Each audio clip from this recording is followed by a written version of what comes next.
Welcome to Pixelated Realms, your guide through the digital landscape, untangling the mysteries of your favorite titles and discussing the latest and greatest in video game fun. I'm your host, Alex Salerno, and alongside me is my brother Tyler and my good friend Dustin. How you guys doing?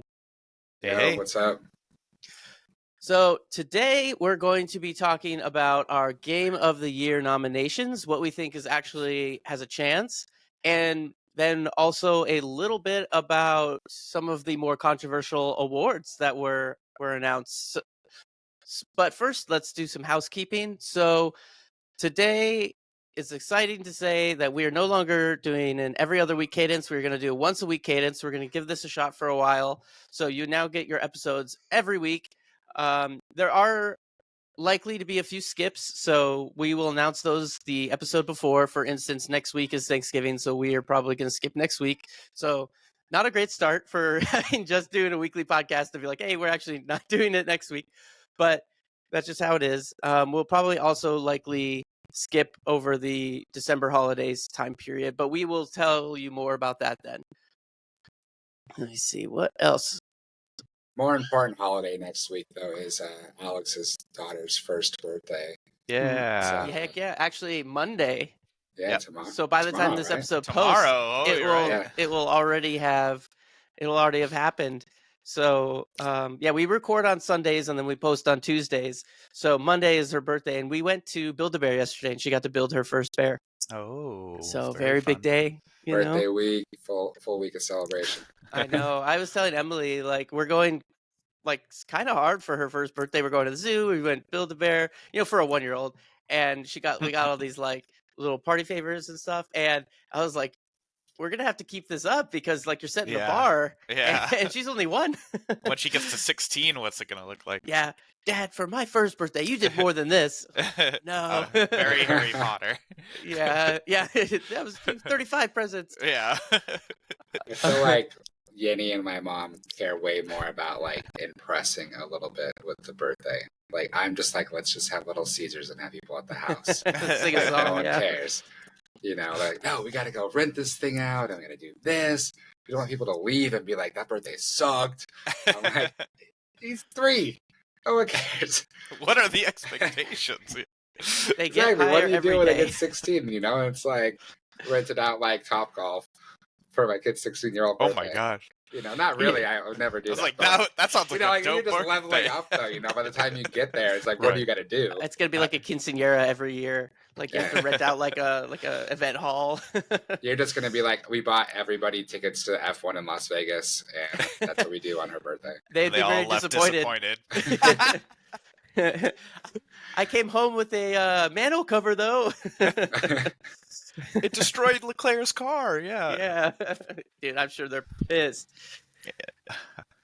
Yeah. So, you brought up a good point earlier. I wanted to talk about this. So we talked about Destiny last time. We have some new updates about Bungie and the Game Awards. Dustin, you want to take us off with that? Yeah, we were just talking about, on the Game Awards theme, how the company was nominated for Best Community Support, even though it had just laid off its community team. So it's been causing a lot of talk in the community over the past couple of weeks. Some of the former community team members, people I'm actually really good friends with, have spoken out about it, and it's tricky. It's a difficult situation. I guess I'll give my opinion on this first. I think we all have to remember that the Game Awards are something that's voted on before. They're announced. So something that happened a week or two prior is not possible to really change it. And frankly, it'd be unethical for the Game Awards to sit there and be like, hey, these guys have the vote, but something bad happened last week, so now we're going to pull them out of consideration. Right? If they have the votes, they should get their nomination. And again, awards are a look back at the previous year. And Destiny, Bungie has historically had a great community team that has allowed their community managers to really be empowered to be a true outlet for people to reach out to them, whether it's bugs, something going on with their character, getting updates, talking about This Week at Bungie that they do every week. So I think, like, historically, again, Bungie was doing a fantastic job of keeping the community in the loop, informed, and that's what we all want. We want to feel that transparency. We want to feel heard, and I'm curious to see how they're able to maintain that moving forward with a much smaller team. And it's not to say I don't feel terrible for people I know and everybody who was affected by the layoffs, but in this instance itself, I think those are just things we have to consider. That do they deserve community's award for what they've been able to do this past year? I think they're a worthy nominee. Absolutely. I mean, it's definitely a bad look for Bungie, right? So it's like they just laid off an award-winning team now. Right. That's about to get all this press because honestly, they had one of the, if not the best community management team in the business. I mean, dealing with the Destiny, players is not an easy task. Destiny players are one they're of the dealing with you. Literally, like Dirty F and Hippie and DMG04, like posting constantly, trying to keep the people at bay. I mean, I followed them and I would listen to them, and they were really good about handling people and being honest with the people and keeping the toxic players at bay and not taking any shit, but not also being not getting tilted, basically not triggered or anything like that. Like, they were very good at their job. And it's kind of funny that Destiny has this reputation for its players, its most dedicated players, hating the game. And so, like, it can't be an easy job. And so I totally understand them getting an award for this, and they totally deserve it. And I think they probably win, to be honest, and which will be hilarious because they don't work there anymore. So it's really just this bad look on Bungie, because they're going to accept this award. It's probably not going to be a stage award. It's probably going to be one of those ones that they show up, but like, they're still going to get this award. And then Bungie's got to sit there and like eat it, be like, we just fired those people. Wow. I wonder if Jeff knows who wins before he opens the envelope. I feel like he might. I ask because I would be curious to know if they know Bungie's going to win and they decide to make it an off-stage award because it's Bungie winning.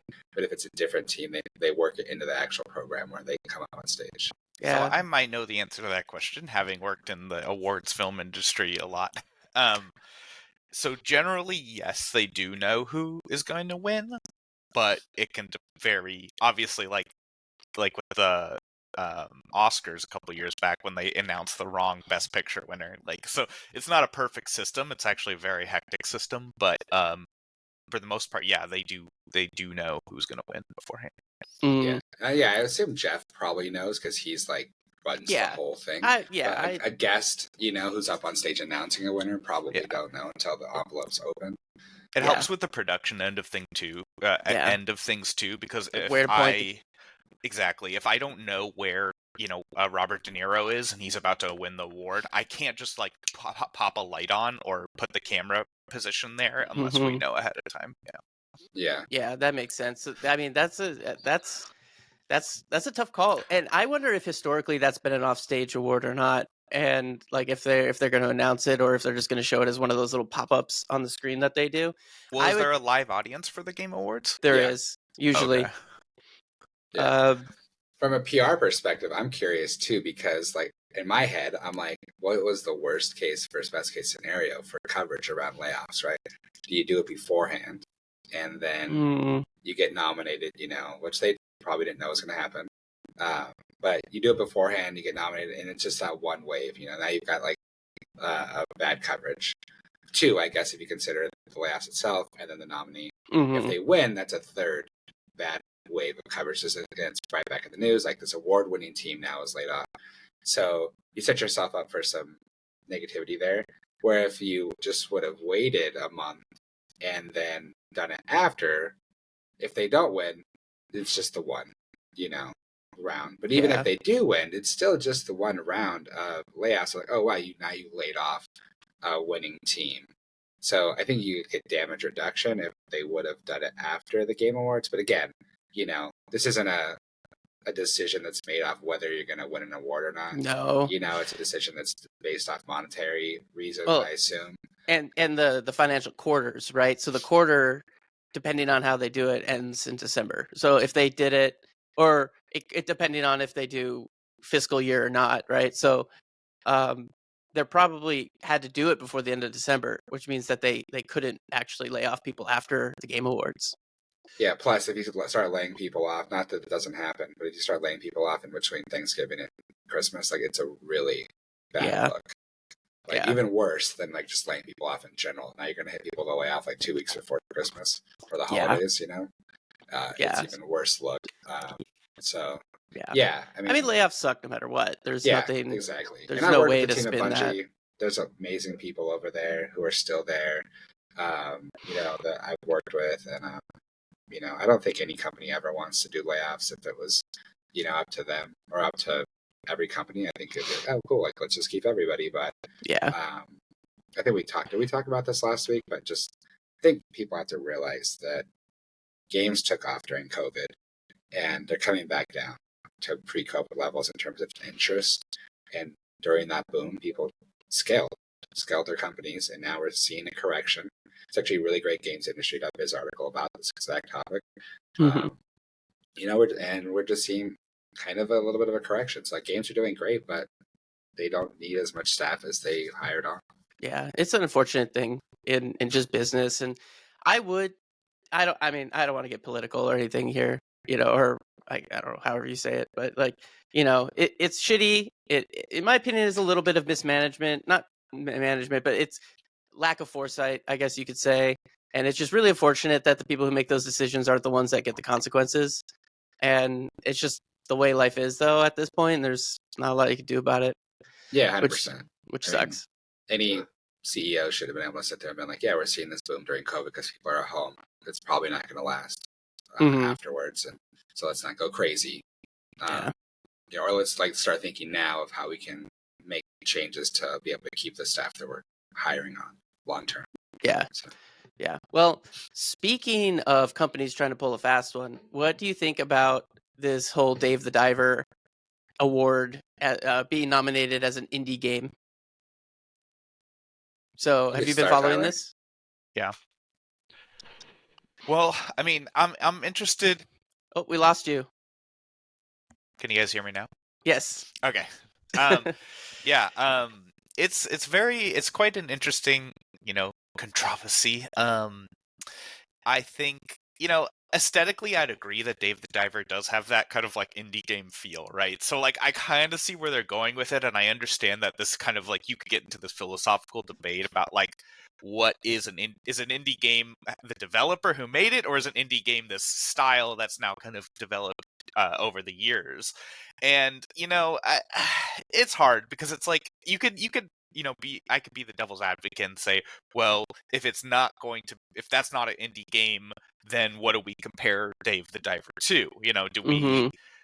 just have to like get best game of the year, or like what kind of how's that go? But on the other end, like to me, like games like Stardew Valley, right, where it was just like a one-man team, and I think they're genuinely we should hold some a special place of honor for these people who are dedicating their lives to creating these games, so Hmm. with via small teams, usually working other jobs. So I don't know. I think I tend to lean towards like, yeah, it's probably not an indie game, but it's certainly an interesting question to talk about whether indie is a type of game or whether it is the developers who made it. Yeah. Yeah. It.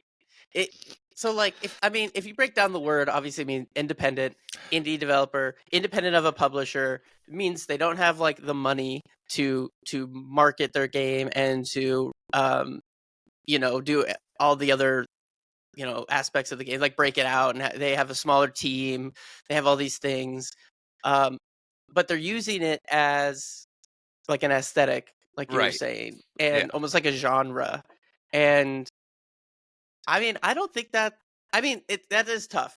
But you brought up like, oh well, where would Dave the Diver go? Right. And they have, best action game, best side scroller, best this, best that, best whatever, best something. So like it has plenty of opportunities to be in other places that isn't like game of the year or best I don't even know, but like, the big ones. Yeah. So I don't necessarily think indie is the place for it to live, right? I think it could be. I forgot what type of game it is. I haven't played it myself, but like best strategy game or whatever. It's Um, like it's like more roguelike, similar to right? like Overtale. Like Mm-hmm. it's like that's not even doing it justice. Like it's just Let me a look it up. well, I'm looking up right now because I wanted to see the Genre: studio that created it. role Um, playing game simulation. Well, it's by Mint Rocket, right, but that's but NextCon. Nexon is the Nexon, publisher, sorry. and they're a huge company. They're not So small. Nexon has come up before on our show because they made this game called Warhaven recently, but they're also the creators of Maple Story. And Massive. obviously, when paying to win and just making games, for the money.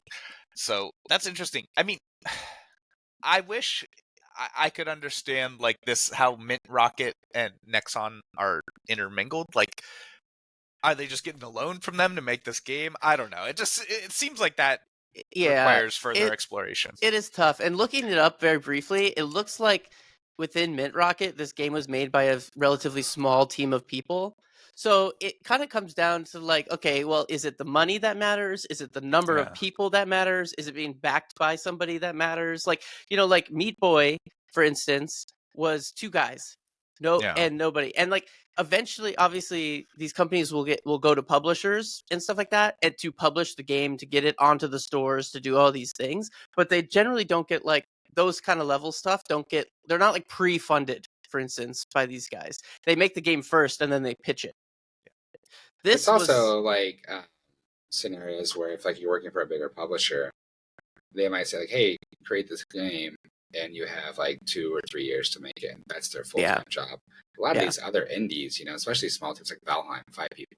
yeah. Like I guarantee those people had full time jobs and were Yeah. making Valheim on the side. I don't know for sure. I've never talked to the guys. I'm going to assume that wasn't their full time job. They were Mm-hmm. making this game. So also something else to consider, like the example Greg Miller gave, kind of funny.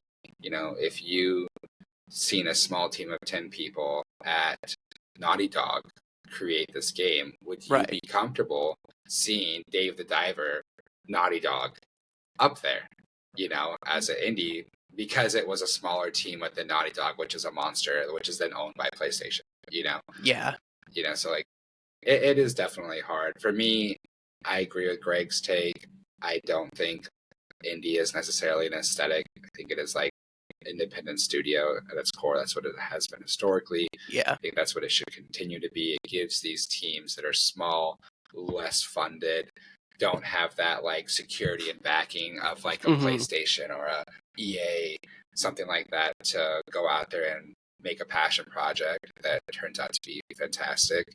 And this is their opportunity to be recognized for that. If we start bloating indie into an aesthetic, then it's going to eventually just push these smaller studios that just don't have the resources and tools to create on par with a Naughty Dog or an EA or a Nexon. And we're just going to end up with now aesthetically an indie aesthetic, and And then I think that begs the question, though, like, where's the line? Like, what draw? Because, for example, so moving on to another nominee for that same category, Sea of Stars, and this is a game I actually recently picked up. It's a turn-based Chrono Trigger-like, JRPG style game. It's from a Canadian indie dev team in Quebec called Savatage Studios.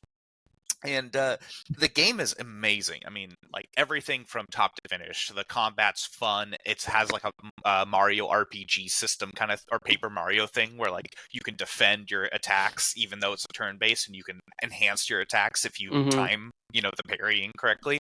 I just took a quick look on their website, and they're a 24-man team in Quebec, and that's a indie studio. They also did the game The Messenger. You guys might have seen that. I love that game. So, they're somewhat, that's what I mean. Like, where's the line? When do we? Yeah. This team, they're up and coming. When do they cross over to not being indie? Yeah, I think I can draw the line, to be honest. Yeah. Like, so I totally agree with what Dustin was saying and like what Greg Miller was saying. Like, It's not an aesthetic. I think that we can all agree on. It is not an aesthetic. That's a pixelated aesthetic. Yeah. It generally happens to be like a side scroller or a top down, right? Like that's the aesthetic. It has nothing to do with whether or not it's indie. The line for me is whether or not the company is owned by another company or a publishing company. So for instance, like my example, like Meat Boy, I forgot the name of the company. The guys that did Meat Boy, they worked with a publishing company. They contracted them out, but they were not owned by that company. Dave the Diver is owned, or Mint Rocket is owned by Nexon, right? Interesting. So So let me throw a wrench into your argument oh, here. great! Here we go. Is Bungie an indie studio? Well, not anymore. Are they Oh, yeah, owned not by anymore. Microsoft? Right? They're owned by Microsoft now. Pre-acquisition. Pre-acquisition. I would Were they also indie? say there's probably like a budget limit as well, because at what point do you become changing the AAA? goalpost, pushing them back. All right. No, adding. Adding goalposts. My original statement is still true though. But I think I mean, obviously I can't just like one-liner it, but good point. I think there's a point where, once you become like AAA, which I think we could say Bungie is AAA quality, I think then you clearly fall out of the indie space. Now, whether or not that has some kind of like how much revenue you make or I think that's the best way to do it is revenue. Like if Mhm. you like people smarter than me who really can analyze the industry could put a number on it and be like, once your studio crosses $15 million in revenue, you're no longer Yeah. an indie, something like Or that. 100 employees or whatever, Yeah, Yeah. it's like more Yeah. than 25 employees, more than $15 million in revenue. Something like that Mhm. can, I don't know if this is I don't think it's a category, but what would be interesting too is like, and this could help with not pushing out indies if you wanted to go this side route, is best first game. Ooh. I think that was a category. It's best debut indie game. Oh, okay. Oh, so yeah, good job. You did it. It exists. Yeah. Yeah. Best debut indie game, and we got Dredge, Cocoon, Pizza Tower, Venba, and Viewfinder. Dredge was a debut game. I've heard good things about that one. I actually haven't played any of these games. You're like a boat cleaning up like around a harbor or something. I don't know. Yeah. I haven't played it, but I've just heard about it. So But Cocoon is nominated for both, actually. It's on best indie and best debut. So oh, nice. Maybe we should check the game out. Yeah, maybe we should. Maybe we should do like a let's play or something on that. Yeah. It's a tough call, but I definitely don't think Dave the Diver falls within our criteria, though. Yeah. I am surprised Cocoon's on here, though, because it's first game by Geometric Interactive, I'm assuming, but Annapurna is not new. Oh, Annapurna's a big-ass company. Like, Annapurna is still indie, I would say, but they have had, like, tons of hit games. Like, they crush it on the indie front. Yeah, well, that's their market, right? They absorb, like, small companies and just output, like, small games. Didn't they just pick somebody new up? Trying to look and see some of their games. Trying to remember who, but they did Stray.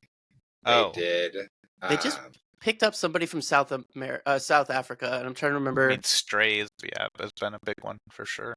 That has Outer Wilds, Florence. But they're a publisher, though. They're not the developer house. They're just the publisher. Donut County. Their debut game was What Remains of Edith Finch, was also. I love that game. That game has one of the most horrifying moments in it in my entire life as a parent now, and like, the game is you're this pregnant girl going through this old family home of yours, and that's crazy. And everyone in your family's dead and has died, and your family's like, they say your family's like cursed. And so you go through and you relive everyone's death, basically. And one of them is a baby that drowns in like a bathtub. Oh my and gosh. You play as the baby and you're in the bathtub swimming. But because you're the baby, everything seems really fun and magical and like bright. And you're like swimming with sharks and you're like, this is great. And then the screen just like slowly fades to black. And you're just like, I'm scarred for fucking life. That's not good. It was like I like was done with it and I had to sit back and like take a breath and was like, oh my fucking god, like the cheeriness and the tone of it all surrounding this like awful moment that happens, and you're just like, that was an amazing moment in video games, but I'm like literally scarred. Like I literally have like dreams about that scene in that game.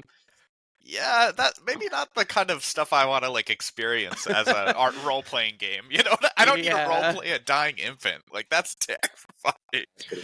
No. Oh my gosh. Worked at the agency that did the PR for it.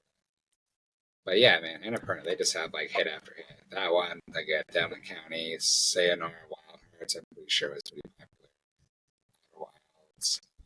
Yeah, they have a lot of hits. Outer Wilds, yeah, that was a hit too. Yeah.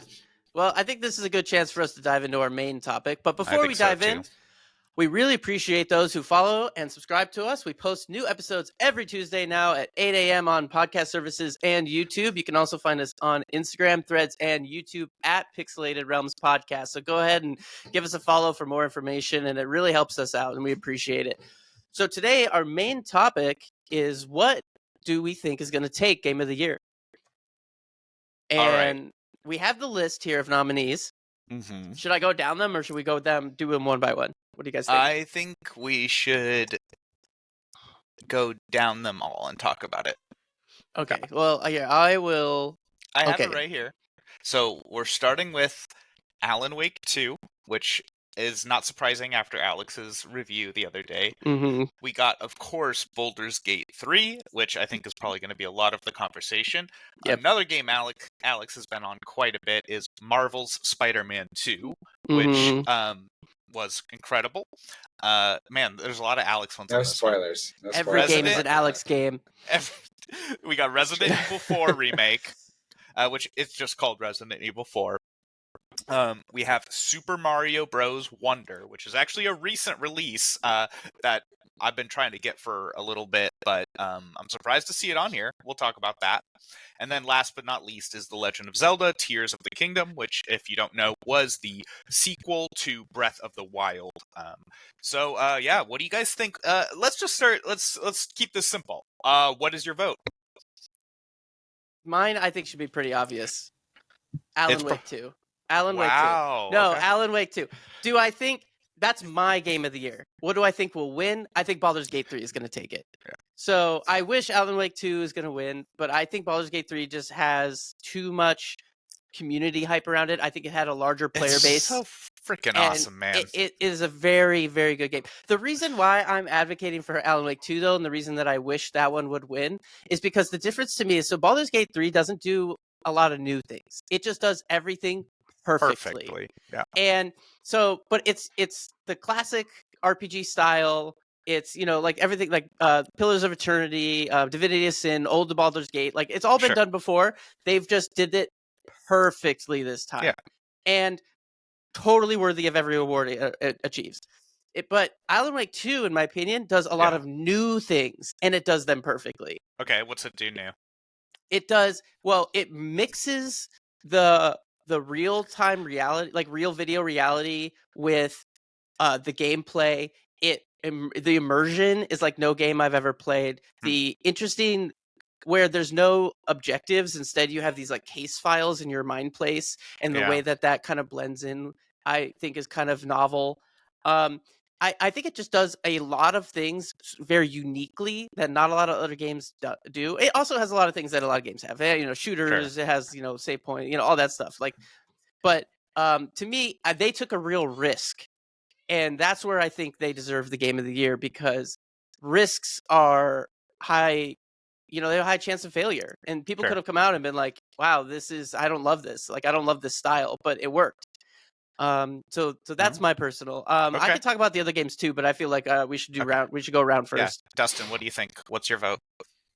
I am not gonna vote because I have not played any of these games. Oh, okay. Alex will tell you I'm not big on buying new video games unless he buys them for me. So, happened like ladies and gentlemen, but you heard it here. I would say, from what I've read online with people, I do think I think it's going to be between Baldur's Gate 3 and Zelda. Like, those are going to be your top two. And I think that from what I've read, a lot of people are still leaning Zelda. Like people say, I've played all of them. Zelda Really? is still the best. Wow. I don't. Here's what I think. I think that Tears of the Kingdom might suffer the same fate as Ragnarok because that's the God of War follow up, right? Is it Ragnarok. a sequel? Not because it's a sequel, but because the first one won Game of the Year. Yeah. You know, and so people might have trouble giving Game of the Year again, only because it's kind of like that scenario with Tom Hanks and Russell Crowe when Russell Crowe won Best Actor for Gladiator, and then you look at Tom Hanks who was in Castaway that year, and Castaway was clearly like he should have won for Castaway, but he didn't because he'd already had a couple Oscars, and Russell Crowe had never won an Oscar yet. So it swayed, I think, people to Russell Crowe to kind of give him that first, like, oh yeah, like you deserve it, and they already have some. So I think that Nintendo or the Zelda team might get, I wouldn't say robbed. I haven't played any of them, so I can't give a true opinion of my own. But I think like that's going to be the reason that Zelda loses, is because people are like, well, they already won Breath of the Wild, and it would be a kind of new win. I don't know if Larian Studios has won before, but probably not. Divinity 2 would have been what they won for, but I don't think that won. You know, so it's like, although it's an amazing game. Yeah, I think Baldur's Gate 3 probably takes it, but I think it's for that reason specifically. Okay. Yeah. Well, that's interesting. I mean, so diving into my vote here a little bit, when it comes to Zelda, like I don't know. I personally, Tears of the Kingdom just did not like interest me, like, and all the gameplay I've seen of it. It's just like, hey, take all the mechanical like gravity and sticking stuff together and weird powers you get in the first game and just multiply it and create like a Lego Zelda game. Personally, I'm like, that is not why I play Zelda. Like, I don't care about the stupid launching myself across the screen with a gravity, whatever. Personally, it just did not appeal to me at all. So all this appeal and like love for that game, it's hard for me to like understand it. But I haven't sunk hours into it myself, so I could just be like completely misinformed. So I would be a little, if it does get Game of the Year, I don't know, I might like be like, am I missing something? Did I like miss out, or did I misunderstand? That's literally Alex on Breath of the Wild. Dude, I'm so ready to rant. I've been holding this in. But I'm just waiting to get an opportunity. But Alex hates Breath of the Wild. But I also hate Tears of the Kingdom. But I haven't played Tears of the Kingdom. I beat Breath of the Wild. I thought it was a very enjoyable Zelda game, but like, I don't know. It didn't push me to go play the second one. Okay, but moving on. Alan Wake 2, honestly, like I said in the last couple episodes, I haven't played it, but I think I might buy it today because I just need to experience it, especially since it's nominated for Best Music. Since that's just something. The music alone is worth the entire game. It's so good. So I'm really excited to see that there. If it wins, I'm definitely like I'll purchase day of just because I'm super curious. Spider-Man 2, I have not played the second one yet, but I've watched some gameplay. I played the first one. It just looks incredible. Like, they just took the Spider-Man formula and made it better, which is crazy because it's such a hard thing. It's like, mechanically speaking, it's such an incredible feat of video gaming to be able to make you Spider-Man, and feel good when you're swinging through New York. I was watching some like stunt videos of people online that just like, like webbing onto boats and launching themselves. And it was just really, it's such an incredible feat of video gaming. Miles and Peter working together is so freaking cool. I mean, like, I don't know how you can't be a fan of that. So I would be super happy to see that win. I think, as we were talking about that sequel syndrome, I think it probably will fall prey to that in the sense that it's, it deserves it 100%, but like it's, building on something that was really great in the past instead of like being a new shiny thing. So we'll see. Like I said, completely deserves it, but might fall short. Resident Evil 4, I think that's gonna run into kind of the same thing. Like, they do such an incredible job on these remasters. I mean, like, it's just like mind-boggling when you launch it up after having played the old game, and you're just like, Mhm. holy shit, like, this is a fully rendered, beautiful remake. They mastered everything. All the buttons and all the things we complained about for 20 years are solved, and then you just get to enjoy the game and at its finest. So I think that's amazing, but once again, it's a remaster. It has a little bit more of a hurdle. Did This you have happened something you wanted to say? Yeah. So I want to clarify, because just on the PR front, like, this used to drive us crazy, Mm-hmm. because there is a distinction between a between remake and remastering a game and remaking a game. Yeah. Remaking a game is literally remaking that game from the ground up. this is a remake. Yeah, so It's a remake. Okay. I think that's why it's here. If it was a remaster, Yeah. and it was just like, let's take the old thing and like kind of like readjust it or whatever. Right. The remaster is when it's still its bare Reskinned. bones. Yeah, I got you. Yeah. Yeah. They had the same problem with Resident Evil 2. I don't remember if that was last year or the year before. Yeah. But when that came out, people were like, well, does this qualify because it's a remake? You know, is this something that, like, you know, it is a beautiful game. They did change some things, but they're building on top of already laid groundwork. So does that I don't think that should remove it from the list, but No. I do think it hurts it. I do think it hurts it. I think people are going to look at that and be worthy like, nominee, but probably won't win. right, exactly. It's worth the nomination. But I don't think it's worth beating something else out. Like, for instance, Marvel Spider-Man or Alan Wake 2, of course. And so, like, if their goal was to just be like, hey, we are nominated, nailed it, you know, because I totally understand. I think that makes an argument for, like, now we need a best remaster or best remake category, you know? I mean, like, yeah, right? Like, because it's such a common thing.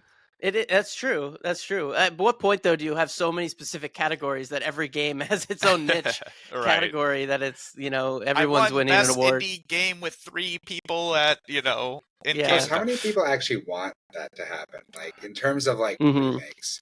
I think people, like myself, I don't really like remasters. I would rather have that studio time going to, like, a new game that's undone. You know, I get the rematch. Like, personally, I will say, like, I never got the chance to play The Last of Us because I didn't have a PlayStation for years and years and years. And I'm like, do I want to go back and play it now that I have a PlayStation 5? Or do I kind of just want to wait because I think that they are remaking The Last of Us for current gen. They already did. You know? Yeah. Actually, they just announced that The Last of Us 2 is getting remastered, which I think is hilarious, considering that game just came out like 2 or 3 years ago or whatever, or maybe longer. I don't know my time. Yeah, no, I remember there was controversy around it when it was first. Like, I think when The Last of Us 1 was announced for remaster, we were like, this game's not even like it's 7 years old or game, something like that, you know? Yeah. 2020. Oh my God. Big tangent. The KOTOR remake is dead. It's dead. I'm dead. I want to quit video gaming. Anyway, okay. On tangent. I know. I saw that this morning, and I was like, "No, they had the voice actors. They had everything. How do you fuck that up? Why? Well, I guess they pitched it to LucasArts. LucasArts said, "No, this sucks." Oh my gosh! I mean, it wasn't good I'll enough. Go back and beat KOTOR again. Then that's fine. Yeah, I think it'll happen in our lifetime. It just means this iteration is not going to happen. Yeah. Sad day. Okay, but jumping back to Game of the Year, has any of us played Super Mario Bros. Wonder? Because I have not. Yeah, so it's hard for us to make a determination on that. No. In the end, I mean, I'm gonna play Alan Wake 2. I mean, to me, it has to go to Baldur's Gate 3 first. I mean, and maybe it's just the soft spot I have because I love the Boulder. They deserve credit for doing it right, and they did such. I mean, Divinity 2 was one of my favorite games of all time. That was a great game. Now that Baldur's Gate 3 came out, it's like, wow, like, you know, I think there's some like criticisms that go really unwarranted, where it's like, oh, the UI, blah blah blah. I'm like, no, the UI does exactly what it needs to do for the most part. Like, once you get a little bit used to it, like it displays, it's a complicated game. D&D is a complicated game, and it does everything you need it to do. There's so many options. There's so many variations. So I don't know. I want them to be rewarded for their success. I want RPGs to get a little bit of limelight. I think, you know, it's gonna shine. Like, it had the the publicity and the press and the momentum, I think, Yeah, I to think win.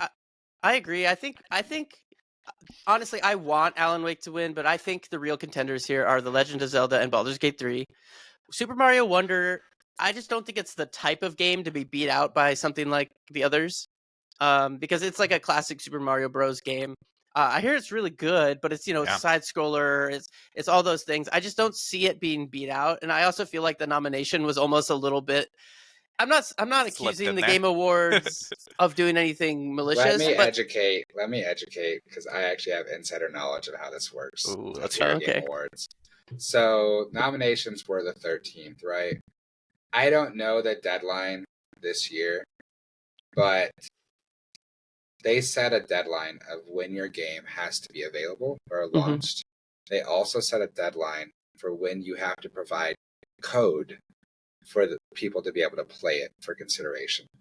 I don't know those dates this year of when they, because I didn't have any games that were submitted, but I would say that more than likely they had to get codes to voters like no later than like mid-October, and then the game probably had to have been launched. When did that game come out? It was really recent. Right? Yeah, no, it was like within this month. So October 20th. So yeah, definitely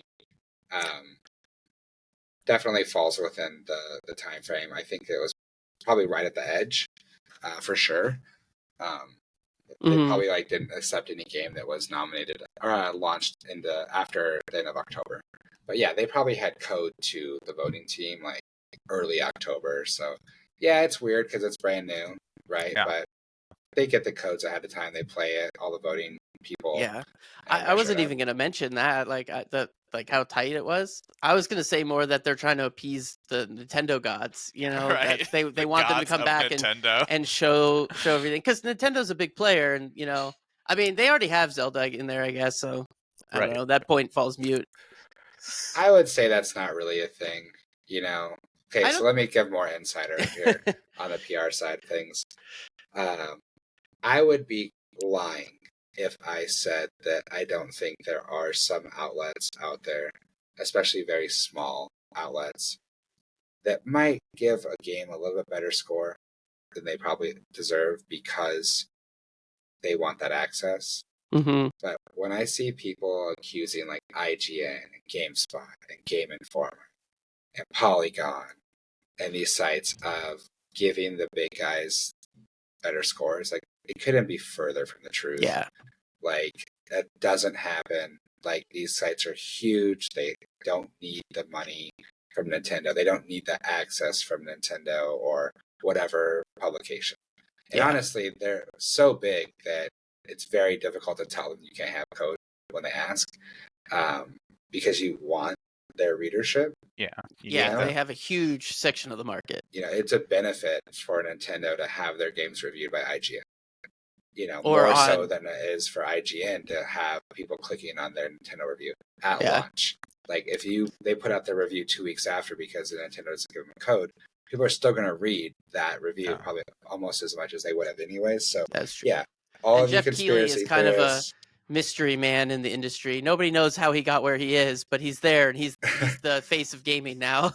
For all you conspiracy theorists out there, people know IGN and those sites do not work directly with the developers to give them better scores because they're afraid of retribution or whatever it might be. They don't.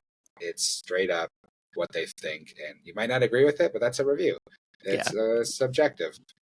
So if you don't like the way that IGN does reviews, or you don't like the person who's doing that review for that game, then like Alex, I think you follow certain reviewers, right? That you kind of like their style, that you feel like you kind of have the same vibe on games. And so, I recommend trying to do that, find a reviewer that has a lot of the same opinions you have, and then look for them when they're reviewing games and get a good opinion about it. But just because you don't agree with the score doesn't mean it's a paid off score. Yeah. I mean, that's a whole nother tangent, the scores and things like that, because, everything in the games industry is subjective. So I mean, our opinions here are subjective, right? To what the games that we like. That's that's why like I want Alan Wake to win, but somebody else wants Legend of Zelda to win or Resident Evil to win, right? Like that's why it's subjective, and that's what makes this interesting, right? Because if it was a clear winner, we wouldn't be talking about it. We'd be like, hey, this is the winner. But I mean, I'm a firm believer that like there's kind of a time and place and mindset for all games. So like, like for example, Baldur's Gate 3 is a great example. It came out like a couple months ago or what, like a month and a half ago or so, but like I just like wasn't in the headspace to play a game like that until like 2 weeks ago. Like, and I was like, this is a big game. You got to so like it really matters when you play the game, like kind of how you're feeling at the time. Like so it's if you just played Tears of the Kingdom at a great time and you just had the time of your life, like awesome, good for you. But like, yeah, we're all humans, we're all biased, so I'm very biased. I mean, so am I. It also depends how good you are at a game, because I've done events like preview events for games, and we've had people content that you're supposed to get through in an hour, and they're sitting there in 3 hours and they just can't do it, and they're just miserable. And you just know right then that the preview they're going to give of this game is going to be awful because they had a terrible playing experience with it. So if you don't enjoy playing the game because you don't like that style of game, and this also goes to like review editors, like making sure that they're putting the right kind of people on the right kind of games, so that kind of stuff doesn't happen. But yeah, if you hated playing this game because you couldn't do it, if it was too hard, and you're probably going to review like shit. Super Mario Bros. Wonder is kind of an example of that for me. I'm not huge on platformers generally, so like I don't know if I'm the right person to review that game. Yeah, and like I want to bring up like Legend of Zelda: Tears of the Kingdom and Breath of the Wild for me. So like to me, like those games both got I think 10 out of 10s. Like mostly they're raved about how good they are, and I can't stand them. I own both. I was gifted Tears of the Kingdom for my birthday I think this year, and because I'm not going to buy it, and because I didn't like Breath of the Wild. In my opinion, it felt like it was like a mile wide and like an inch deep kind of a game where it was like there's so much to do, but none of it had any depth. And to me, like it didn't feel like a Zelda game, like you were kind of saying. Like the point of Zelda for me is to go on a fun adventure, swing my sword around, and do dungeons, not build these fucking contraptions that I can break the game with. Like that feels like a totally separate game to me. And so people who really like that style love that game because they're like those sandbox, right? It's like the sandbox, like the Minecraftiness of it, right? The Minecraft where you can like build your own fun, and you're like, hey, I'm trying to build all these crazy mechanics and break everything, and I'm trying to do all this stuff, and then that's like a very small portion of the community. There's a lot of puzzles too in those games. It's the only thing I can think of because it's not a great action game. The combat in that game is good. I wouldn't say it's great though. And the dungeons are very short, so the puzzles are complicated, but they're not like they're different because you have to like break them. It's exploration and puzzles. That's where that game really came from. So like for me, Breath of the Wild was fun because I did enjoy running around and exploring, and I liked the mechanics that they introduced, like the climbing and the cold. Like to me, it was almost like a survival like RPG. I liked that. I thought that was fun, and I didn't mind the puzzles. I like puzzles. Like I was cool going around and doing hundreds of those. The temple puzzle things they had. So like all of that was fine to me. I thought that was enjoyable, but like it's kind of like once the more sandboxy stuff just wasn't interesting for me personally. I don't know. There was a lot of the thing I could get over almost like everything. The durability. That I couldn't get over that, but because I mean, it's like I'm going to try not to tangent too hard on this because I know we're already going off a little bit here. But the things that made it the most difficult for me is the time in between things was too long. And like between getting to something that I cared about to something else that I cared about was really long. And part of the thing was the durability, for instance. So like if I, wanted to go do something, but my weapon was shit, I had to go sideline to go get a new weapon, rebuild it, do whatever, which all it did was take time away. And it didn't add any value in my opinion. I would have much preferred them to have cooldowns on weapons or something where it was like, hey, your weapon broke, wait 2 days in game to recover it or something. Like that would have made. Well, that's how the Master Sword was in that game. Yeah, but that's why Yeah. that was the first thing I did in Breath of the Wild Yeah. was I hunted down all the stupid things to get the Master Sword because I didn't want to deal with the stupid break-in of the weapons. But I'm going to stop there because I could go on this tangent forever. But A I whole think nother discussion. I know. I think I realistically, like, I agree with everything that everyone said. So Marvel Spider-Man 2, amazing game, but like you said, it's the third iteration. It's just an iteration on the previous stuff, and it is an absolutely amazing, stellar game. But I don't think it's going to blow anybody's pants off because it's just more of what was going on. Resident Evil is a remake. Super Mario Bros, just that style of game isn't likely to win, in my opinion. Alan Wake 2 probably isn't going to win because it's a horror game. Not that those haven't won in the past, but I just kind of feel like it's going to deter some people. So Tears of the Kingdom and Baldur's Gate are probably the runner-ups, which makes me think Baldur's Gate's a shoe-in. Yeah. By the way, I just want to say that for wow, Alan Wake is everywhere here. Best narrative, I want to see Cyberpunk 2077, Phantom Liberty, anything Cyberpunk. It deserves the award. Yeah.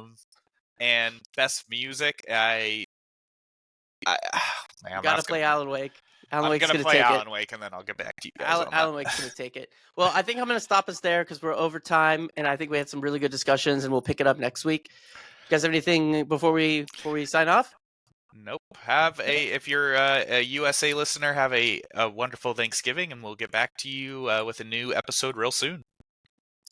Cool. Thank you, everyone, for listening. And don't forget to follow or subscribe to be notified when we post new episodes. We post new episodes every Tuesday at 8 a.m. on podcast services and YouTube. You can also find us on Instagram, Threads, and YouTube at Pixelated Realms Podcast.